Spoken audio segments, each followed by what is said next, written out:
said a lot of the good parts about church sometimes, but I think growing up in the church, especially from certain perspectives, there's this idea that everything you do has to be for God, and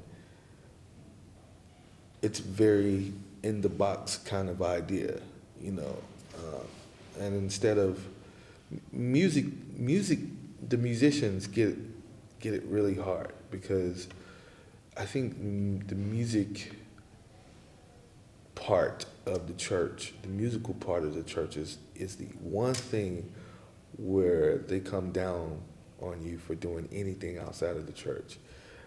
Most people that go to church work in corporate world. They work in offices. They work for atheists, Muslims, Buddhists, and it's just a job for them. And they go there every day.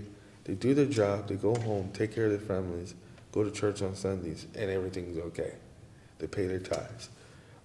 Doctors. They go to school to be a doctor, to be able to help people, heal people in a human way. Only God can heal supernaturally and spiritually, but they go and they have to operate on people that murder people. They have to operate on people that are evil.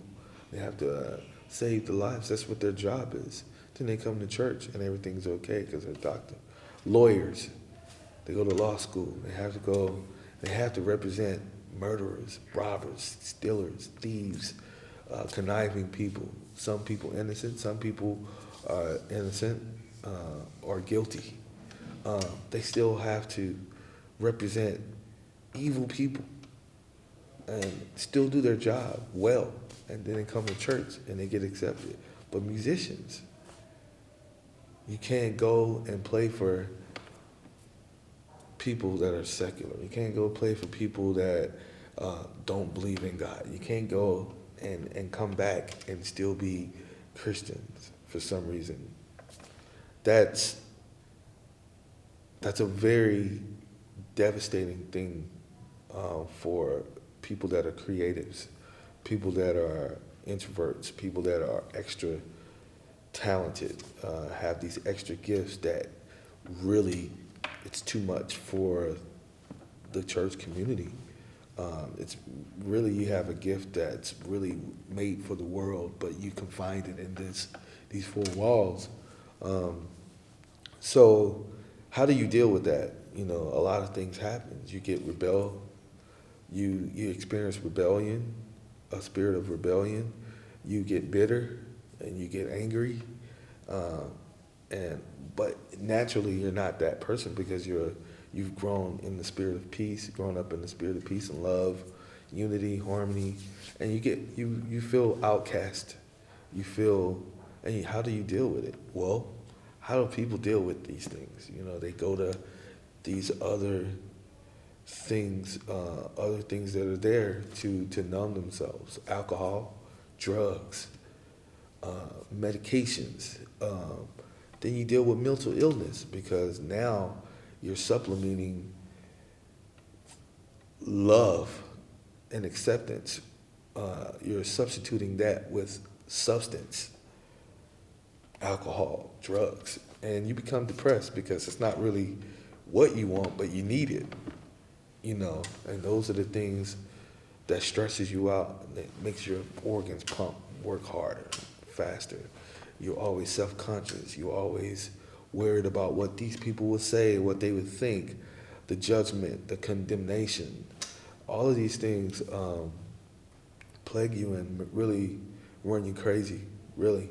And you have to have a foundation, a support group, accountability that helps you through these process.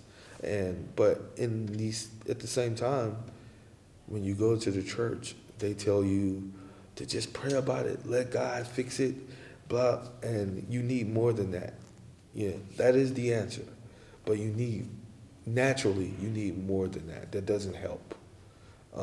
Because at the end of the day, those same people are the people that are doing this to you. That is the story. It's a very hard. I've gone through that. I've battled depression. But my healer has been music, and ironically, it's been music and not the church, and that's a really weird thing, you know. So I've realized that, you know, this gift that was given to me was given for me for these times, you know. But you have to realize that, and unfortunately, some people don't see that within themselves, and they end up meeting a terrible fate, you know. And at the same time, I also see it as, you know, God, he gives us life, so he takes life. And when he takes it, there's a point to it. So you have to see from that perspective as well, you know. He wanted us to have this person so that this person's life can teach us something for the rest of our lives. Because if he didn't take that, then the awareness wouldn't be around. You wouldn't be able to see the damage. You wouldn't be able to see the results, you know, or you wouldn't appreciate it.